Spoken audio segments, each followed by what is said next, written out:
ओम नमो भगवते रुद्राय।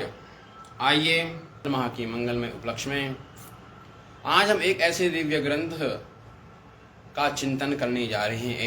एक ऐसे ग्रंथ का शुभ आरंभ करने जा रहे हैं जिसका नाम है श्री गुरु चरित्र। और इस गुरु चरित्र के माध्यम से हम सद्गुरु दत्तात्रेय और उनके विविध अवतारों के बारे में जानेंगे।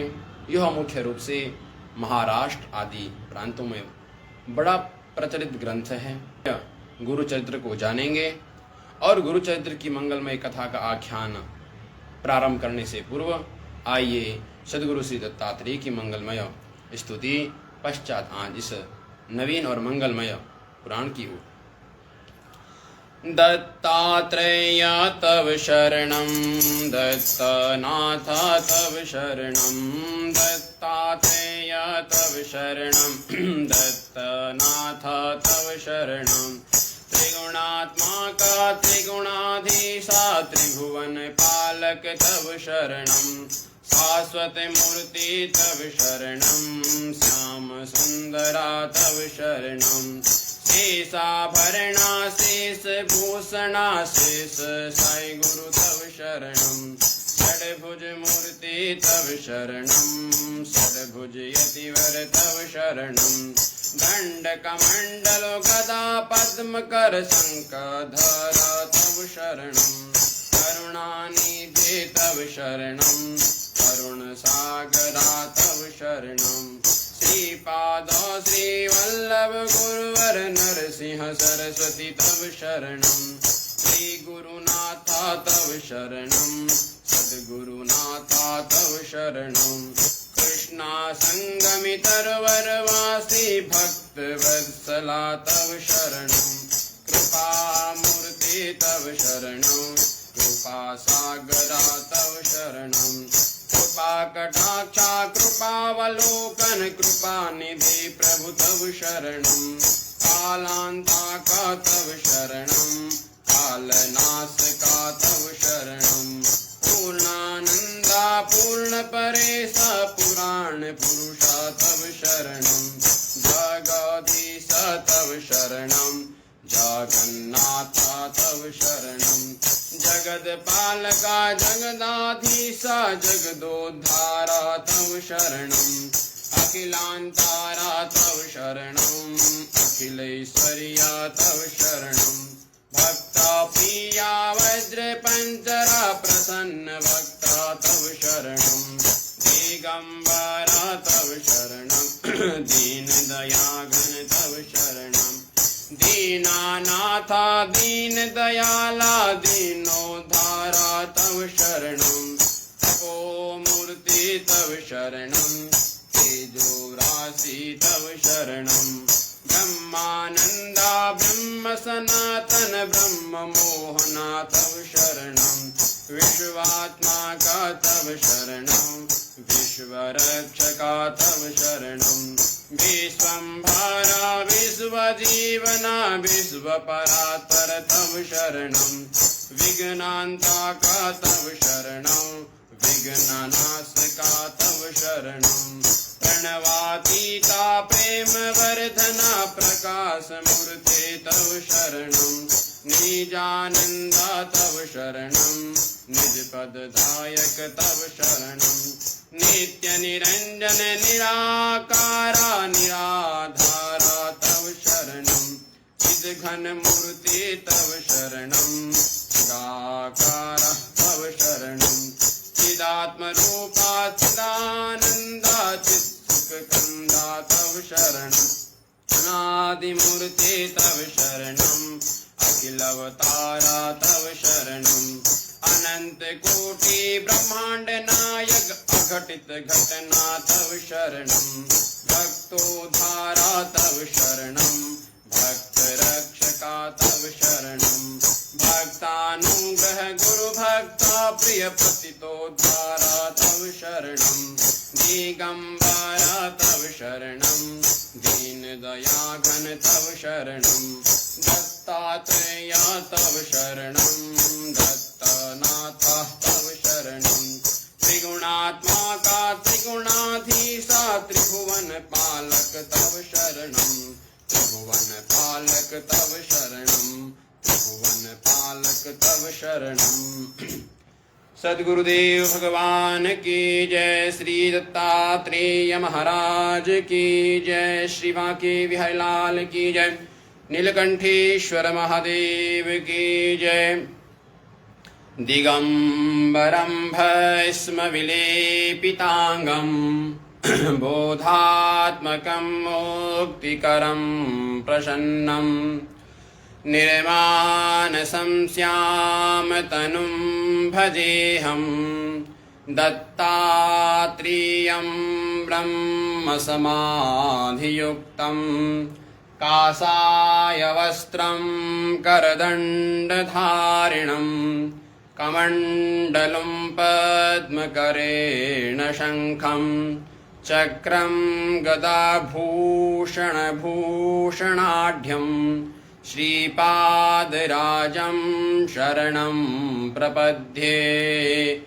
जटाधरं पाण्डुरङ्गं, शूलहस्तं कृपानिधिं, सर्वरोगहरं देव दत्तात्रेयमहं भज। सद्गुरुदेव भगवान की जय। आइए आज से हम उस मंगलमय ग्रंथ का चिंतन प्रारंभ कर रहे हैं। इस ग्रंथ का नाम है गुरु चरित्र। यह गुरु चरित्र ग्रंथ इस प्रकार से है। सद्गुरुदेव दत्तात्रेय भगवान को यह ग्रंथ समर्पित है और यह ग्रंथ मराठी भाषा में, हिंदी में और गुजराती में अनेकों भाषाओं में यह ग्रंथ लेखकों द्वारा इसका व्याख्यान अनुवाद किया गया है। आइए हम इस गुरु चरित्र के माध्यम से सद्गुरुदेव दत्तात्रेय को जानें। सद्गुरुदेव दत्तात्रेय की महिमा, उनके शिष्यों की महिमा, किस प्रकार से नाथ संप्रदाय का प्रारंभ हुआ और इस भारत भूमि पर कहाँ कहाँ पर सद्गुरुदेव दत्तात्रेय के निवास स्थान हैं, उनकी चरण पादुकाएं कहाँ कहाँ पर हैं। आइए इस गुरु चरित्र के माध्यम से हम श्रवण करेंगे। यह गुरु चरित्र का आख्यान भगवान दत्तात्रेय के अवतार, जिनका प्रागट्य महाराष्ट्र में हुआ, जिन्हें नरसिंह सरस्वती के नाम से जाना जाता है, परम विद्वान, चारों वेदों के विद्वान, बड़े प्रकांड विद्वान, और इन्हीं महाराज के शिष्य हुए। महाराज के एक शिष्य हैं जिनका नाम है गंगाधर सरस्वती, और गंगाधर सरस्वती के माध्यम से ही यह गुरु चरित्र का आख्यान हुआ है। इस गुरु चरित्र में 53 अध्याय हैं और गुरु चरित्र में संपूर्ण 53 अध्याय तथा 53 अध्यायों की यह मंगलमय ग्रंथ दत्तात्रेय महाराज के दिव्य आख्यानों का, श्री नरसिंह सरस्वती जी के दिव्य आख्यानों का यह मंगलमय ग्रंथ, जिसमें संपूर्ण 7300 ओवी संख्या है। अब इस ओवी को ओवी किसे कहते हैं, इसे भी हम जानेंगे। तो आइए पहले जानते हैं दत्तात्रेय महाराज कौन हैं। दत्तात्रेय भगवान का प्रागट इस धराधाम पर किस प्रकार से हुआ, आज ग्रंथ की भूमिका बनाते हैं। सद्गुरु श्री दत्तात्रेय भगवान श्री हरि विष्णु के 24 अवतारों में से 6वें अवतार माने जाते हैं। षष्ठे अत्रेरपत्यत्वम, 6ठम अवतार के रूप में साक्षात भगवान श्री दत्तात्रेय के रूप में भगवान विष्णु प्रकट भये। भगवान दत्तात्रेय इस संसार के गुरु, अनेकों संत महात्माओं, अनेकों शिष्यों को सद्गुरुदेव दत्तात्रेय ने मंगलमय आख्यान और ज्ञान प्रदान किया है। सद्गुरु श्री दत्तात्रेय महाराज, जिनकी माता का नाम अनुसूया और पिता का नाम महर्षि अत्रि है। सबसे पूर्व ब्रह्मा जी के पुत्र हुए मनु और शतरूपा। इन्हीं मनु और शतरूपा के यहाँ पर दो पुत्र और 3 कन्याओं का जन्म हुआ। मनोस्तु शतरूपायां तिस्र कन्या जन्यरे आकुतिर्देवहूतिश्च प्रसूतिर्विश्रुताः। 2 पुत्र वे उत्तानपाद और प्रियव्रत, और 3 कन्याएं हुई जिनका नाम है आकुति, देवहूति, प्रसूति। इनमें से जो दूसरे नंबर की कन्या है जिनका नाम है देवहूति, मां देवहूति का विवाह कर्दम जी के साथ में हुआ। और कर्दम जी के साथ में जब इनका विवाह हुआ तो कर्दम जी ने कहा, भाई हम तो पहले तो हम विवाह करना नहीं चाहते हैं, परंतु अपने पिता ब्रह्मा जी के कहने पर, अनेकों संतों के कहने पर इन्होंने विवाह किया। और विवाह करने के पश्चात ये तपस्वी हैं, ये तपस्या में तल्लीन रही। अनेकों वर्ष व्यतीत हो गए, तपस्या में बैठे हुए हैं। जब मां देवहूति ने देखा कि मेरे पति भी तपस्या में तल्लीन हैं, तो मैं भी अब तपस्या में तल्लीन रहती हूँ, मैं भी अब अपनी पति की सेवा करूंगी। पतिव्रता नारी, पति देव तपस्या में तल्लीन हैं और मां देवहूति भी कर्दम जी की सेवा में, तपस्या में तल्लीन।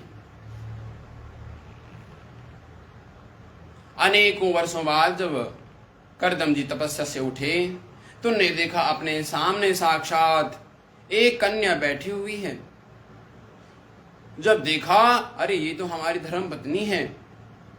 कहा, अरे देवहूति तुम धन्य हो, तुमने इतने वर्षों तक सब कुछ छोड़ करके केवल तुम मेरी सेवा में लगी रही। मैं तुम्हारी सेवा से प्रसन्न हूं। हे देवी, तुम्हें जो चाहा तुम मन इच्छित वरदान मुझसे प्राप्त कर सकती हैं। तब मां देवहूति ने कहा कि पतिदेव, गृहस्थ आश्रम तो बिना पुत्र और पुत्री के गृहस्थ आश्रम शोभायमान नहीं होता है। इसलिए मेरी इच्छा है कि हमारे घर में भी हम गृहस्थ आश्रम में प्रवेश कर चुके हैं, इसलिए हमारे यहाँ भी पुत्र और पुत्री का जन्म हुए, हम माता पिता बने। इसलिए मैं चाहती हूं कि हमारी भी कोई संतान होनी चाहिए। उसके पश्चात महर्षि कर्दम जी ने एक दिव्य सुंदर विमान मंगाया, और वह विमान ऐसा है जो विमान मन की गति से चलता है। जहां मन आया वो विमान वहीं चलता है। कहा इस विमान में तुम चले जाओ। उस विमान में सब सुविधाएं हैं, अनेकों प्रकार के बाग, अनेकों प्रकार के वहां पे सुंदर सुंदर महल। अब देवहूति ने कहा, भाई मेरा शरीर तो गंदा हो गया, मुझे कौन स्नान कराएगा। महर्षि कर्दम जी ने अपने तपोबल के कारण अनेकों अप्सराएं वहां पे ले आए, अनेकों सेविकाएं। उन सेविकाओं ने तब मां देवहूति का स्नान कराया, और उसके पश्चात सुंदर सा रूप धारण मां देवहूति ने और कर्दम जी ने किया। फिर उस विमान पर बैठ करके अनेकों वर्षों तक उस विमान पर भ्रमण करते रहे। इस प्रकार का वो विमान है जो केवल मन के गति के अनुसार चलता है। अब विमान पर अनेकों वर्षों तक जब इनका रमण होता रहा, विचरण करते रहे, तब मां देवहूति के यहाँ पर 9 कन्याओं का जन्म हुआ। और 9 कन्याओं के जन्म के पश्चात एक पुत्र का जन्म हुआ जिनका नाम है कपिल देव। कपिल देव भगवान की जय। कपिल देव ने जिन्होंने सांख्य शास्त्र का आख्यान किया है, सांख्य शास्त्र के प्रवक्ता श्री कपिल देव जी अपनी माता को मंगलमय ज्ञान उन्होंने प्रदान किया, श्रीमद् भागवत महापुराण के तृतीय स्कंद में सांख्य शास्त्र के परम प्रवक्ता श्री कपिल देव जी। अब 9 कन्याएं हुई। इन 9 कन्याओं में से एक कन्या का नाम है अनसुया। 9 की 9 कन्याएं 9 ऋषियों को विवाही गई और इनमें से एक कन्या जिसका नाम है अनसुया। अनसुया का विवाह महर्षि श्री अत्रि मुनि से हुआ। जब अत्रि मुनि से इनका विवाह हुआ तो विवाह के अनेकों वर्षों व्यतीत होने पर भी जब कर्दम जी के अत्रि मुनि के यहाँ पर संतान नहीं हुई तो संतान प्राप्ति के लिए अत्रि मुनि ने भी तपस्या की, भगवान विष्णु की तपस्या की थी। और जैसे ही तपस्या की थी और तपस्या अनेकों वर्षों तक यह तप इनका चला और जैसे ही तपस्या पूर्ण होने वाली है उसी समय क्या देखते हैं, अपने सामने साक्षात हंस के वाहन पर, हंस के ऊपर ब्रह्मा जी विराजमान हैं, गरुड़ के ऊपर भगवान विष्णु विराजमान हैं और नंदी के ऊपर साक्षात भोलेनाथ विराजमान हैं। अत्रि महर्षि ने जब नेत्र खोल करके देखे तो उन्होंने कहा, महाराज मैंने तो एक भगवान की तपस्या की थी, मैंने तो भगवान विष्णु की तपस्या की थी, परंतु आप तो तीनों के तीनों मेरे समक्ष में प्रकट भये। उन्होंने कहा, देखो महर्षि ऐसा है, हम दिखने में अलग हैं परंतु वस्तुतः हम एक ही हैं। तेरे नाम अनेक तू एक ही है। हम अनेक दिखते हैं परंतु हम एक ही हैं। इसलिए तुम वरदान मांगो, वरम भ्रूयात वरम भ्रूयात। हम तुम्हारी इस तपस्या से, तुम्हारे तप से हम प्रसन्न हैं, इसलिए आपको जो वरदान चाहिए आप वो वरदान मांगिए। अत्रि उन्होंने कहा, प्रभु मैं तो केवल पुत्र प्राप्ति के लिए तप कर रहा था और मुझे पुत्र चाहिए। तीनों देवताओं ने एक साथ में कह दिया, थास्तु, आपकी इच्छा पूर्ण होगी। यह कह करके तीनों देवता वहां से अंतर्धान हुए। अत्रि मुनि अपने आश्रम पर आए और कुछ समय व्यतीत होने के पश्चात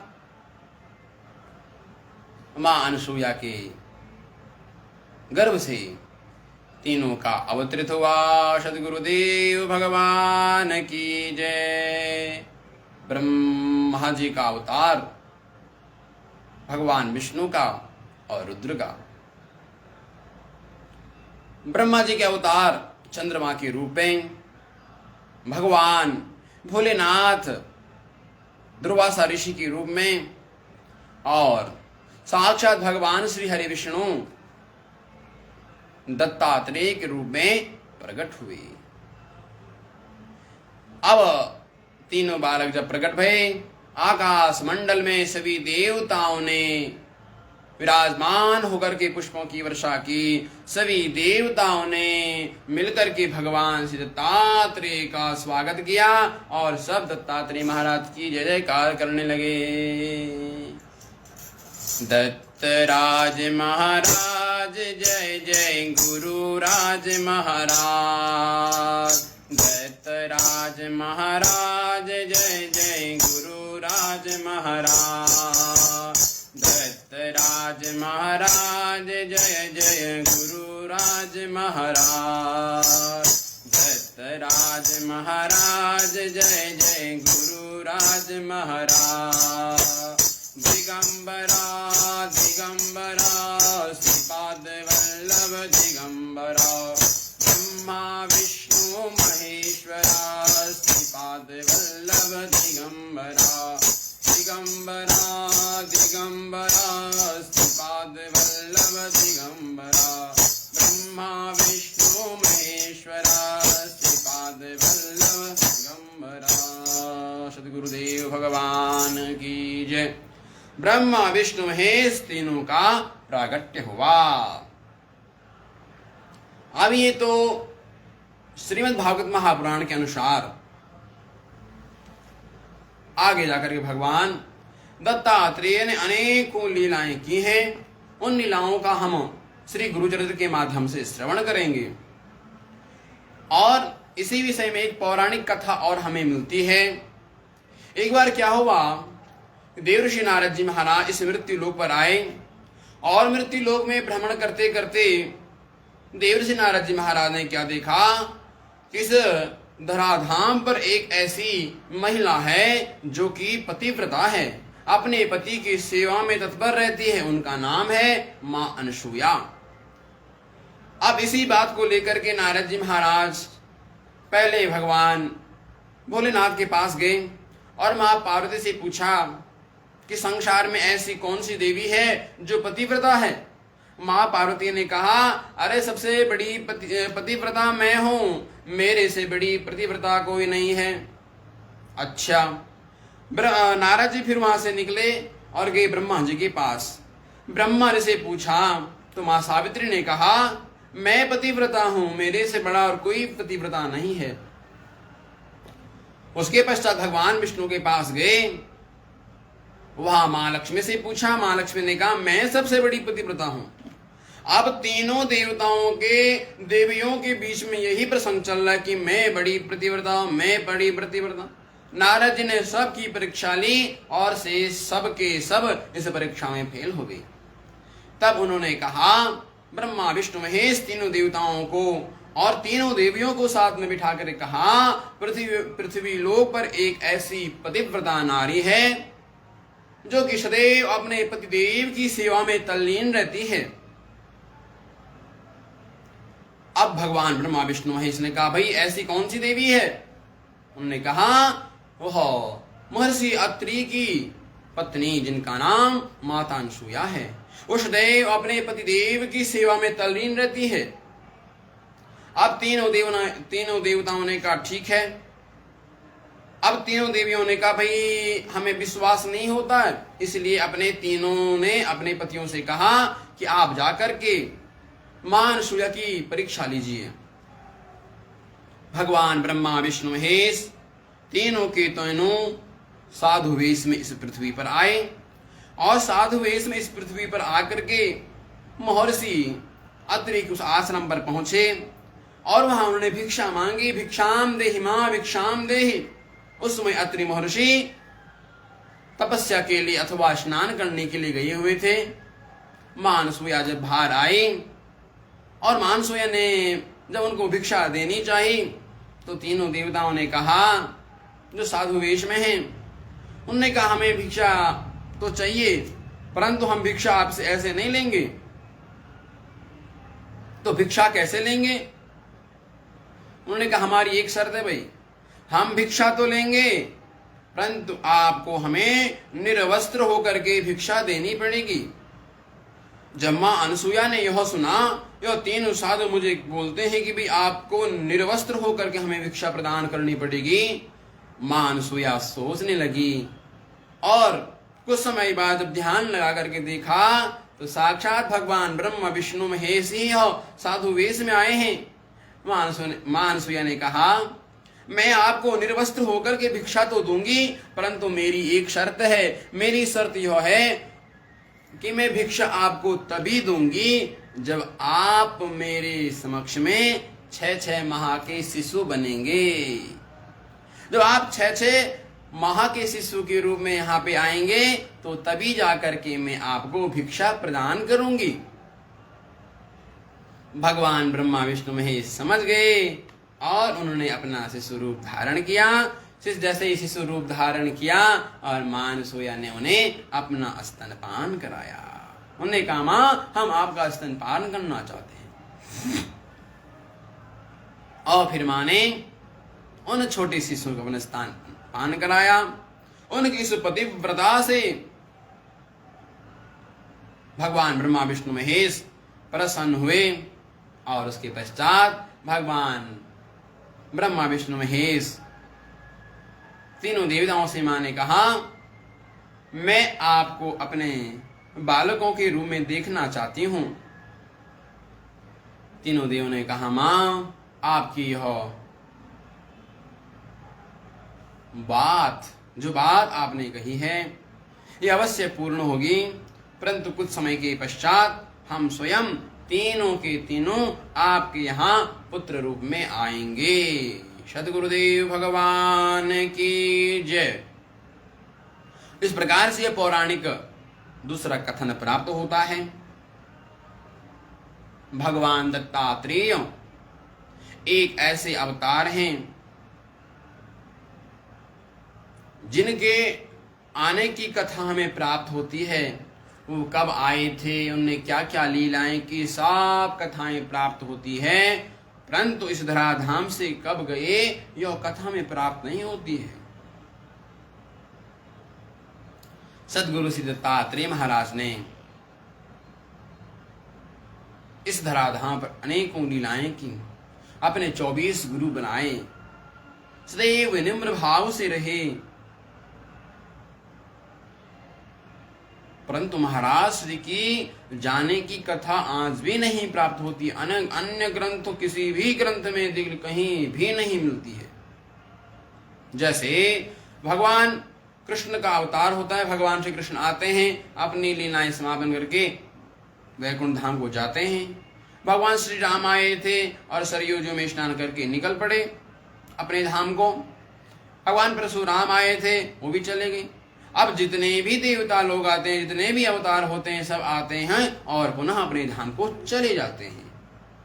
परंतु सद्गुरुदेव दत्तात्रेय इस धराधाम पर आए, उन्होंने इस धराधाम पर अनेकों लीलाएं की और लीला करने के पश्चात वो कहाँ हैं, ये किसी ग्रंथ में उनके जाने की कथा नहीं मिलती है, क्योंकि हमारे सद्गुरुदेव दत्तात्रेय महाराज तो स्मर्थगामी हैं। स्मर्थगामी दत्तानाम, जिनका स्मरण करने मात्र से उसी स्थान को प्राप्त हो जाते हैं जिन पे उनका स्मरण किया जाता है। आज भी सद्गुरुदेव दत्तात्रेय इस धराधाम पर हैं। अनेकों संत महात्माओं को दृष्टांत देते हैं। अनेकों दत्त भक्तों ने, अनेकों दत्त संप्रदाय के लोगों ने, अनेकों संत महात्माओं ने सद्गुरु श्री दत्तात्रेय के दर्शन किए हैं। आज भी सद्गुरुदेव दत्तात्रेय की वह प्रत्यक्ष अनुभूति उनके मठों में और उनके उन मंगलमय स्थानों पर होती है जहां जहां से सद्गुरुदेव दत्तात्रेय महाराज ने लीलाएं की। कोल्हापुर भिक्षेशी निर्मल नृतुंगा, कोल्हापुर, महाराष्ट्र के कोल्हापुर में सद्गुरुदेव दत्तात्रेय हर दिन भिक्षा मांगते हैं। आज भी कोल्हापुर में भगवान दत्तात्रेय साधु के वेश में आकर के भिक्षा मांगते हैं। काशी में जाकर के स्नान करते हैं। दिव्य महिमा श्री सद्गुरुदेव दत्तात्रेय की है। उनके 24 अवतार और हुए हैं। सद्गुरुदेव दत्तात्रेय के 24 अवतार और माने जाते हैं, जो कि अनेकों संतों के रूप में हुए। श्री पाद वल्लभ जी के रूप में गुजरात में, नरसिंह सरस्वती जी के रूप में महाराष्ट्र में, श्री सद्गुरु स्वामी समर्थ महाराज के रूप में, अनेकों श्री जनार्दन महाराज के रूप में, श्री टेम्बे स्वामी, अनेकों संतों के रूप में श्री सद्गुरुदेव दत्तात्रेय महाराज का अवतरित हुआ है। इसलिए स्मर्थगामी दत्तानाम, जहां भी सद्गुरु श्री दत्तात्रेय का हम आवाहन करते हैं, उन्हें स्मरण करते हैं, वो दौड़े दौड़े आ जाते हैं। सद्गुरुदेव दत्तात्रेय की महिमा अनोखी है। इसलिए गुरु चरित्र के प्रथम अध्याय में कहा है, अगर किसी व्यक्ति को ईश्वर और गुरु की स्तुति करनी है, ईश्वर और गुरु को एक रूप में देखना चाहता है, तो उसे सद्गुरुदेव दत्तात्रेय की उपासना करनी है। सद्गुरुदेव दत्तात्रेय में वो अपने गुरु और ईश्वर की दोनों की उपासना कर सकते हैं। इसलिए कहा गया है, गुरुर् ब्रह्मा गुरुर्विष्णु गुरुर्देवो महेश्वरः गुरुर् साक्षात् परब्रह्म तस्मै श्री गुरुवे नमः। जहां आकर के, जिस स्वरूप में आकर के ब्रह्मा विष्णु महेश एक हो जाते हैं, वह केवल दत्तात्रेय रूप है। इस श्लोक को पढ़े हमें अनेकों वर्ष हो गए, परंतु आज तक स्पष्ट रूप से नहीं समझ पाए कि यह श्लोक किसके लिए बनाया गया है, परंतु जब गुरु चरित्र का हमने चिंतन प्रारंभ किया तो तब मालूम चला कि यह श्लोक तो विशेष रूप से श्री सद्गुरुदेव दत्तात्रेय के लिए बनाया गया है, क्योंकि वो एक मूर्ति ऐसी है जिस मूर्ति में आकर के तीनों देव प्रकट हो जाते हैं, तीनों देवों का स्मरण हो जाता है। इसलिए अपने जीवन में गुरु बनाना है तो दत्तात्रेय महाराज को बनाइए, अपने जीवन में ईश्वर प्राप्ति करनी है तो गुरुदेव दत्तात्रेय महाराज की तो अनेकों लीलाएं हैं, दिव्य मंगलमय ग्रंथ है, दत्त पुराण भी है जो श्री सदगुरु श्री टेम्बे स्वामी महाराज के द्वारा विरचित है, और श्री गुरु चरित्र महात्मा भी है। तो आज हमने गुरु चरित्र का केवल यह भूमिका देखी है, और कल पुनः इसका हम महात्मा देखेंगे, और धीरे धीरे समय के अनुसार इस गुरु चरित्र का हम मंगलमय आख्यान प्रारंभ करेंगे। इन्हीं बातों को स्मरण रखते हुए आज की यह मंगलमय कथा श्री गुरुदेव के चरणों में समर्पण करते हैं। आइए एक बार पुनः सद्गुरुदेव दत्तात्रेय का नाम स्मरण। दत्तराज महाराज जय जय गुरुराज महाराज, दत्तराज महाराज जय जय गुरुराज महाराज, दत्तराज महाराज जय जय गुरुराज महाराज, दत्तराज महाराज जय जय गुरुराज महाराज, जय जय गुरुराज महाराज। सद्गुरुदेव भगवान की जय, नीलकंठेश्वर महादेव की जय, नमः पार्वती पतये, हर हर महादेव। सद्गुरुदेव दत्तात्रेयार्पणमस्तु। ओम नमः शिवाय।